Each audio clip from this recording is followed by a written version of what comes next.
Il y a un délai entre la découverte et la mise en œuvre de ces signes et l'appréhension de la réalité. Ce délai que le disciple accepte, le monde ne veut pas le connaître, il ne peut être accepté que dans la foi. Le disciple éprouve à la fois l'ardent désir d'améliorer ce monde et de l'aider à vivre dans un amour authentique, et une certaine sérénité devant les limites de son action et ses échecs inévitables.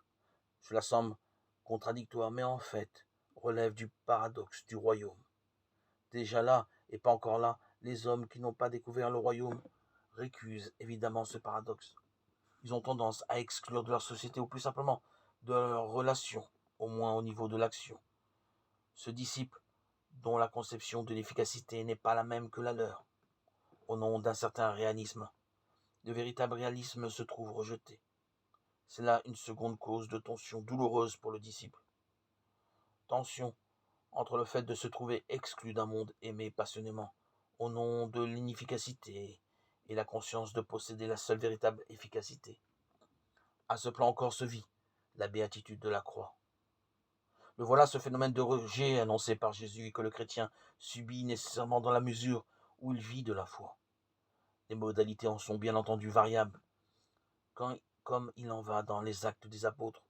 Cela peut aller des colibés de la Pentecôte au martyr d'Étienne, d'une fin de non-recevoir poli à la persécution sociale ou politique, et dans certains régimes au camp de concentration ou à l'assassinat pur et simple.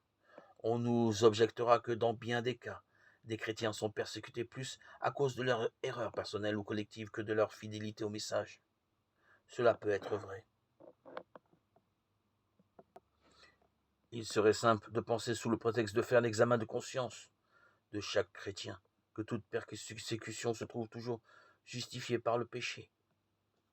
Il ne faut pas passer du triomphalisme au masochisme, que les motifs de la persécution soient souvent mêlés péché et fidélité vécue ensemble, c'est plus que probable.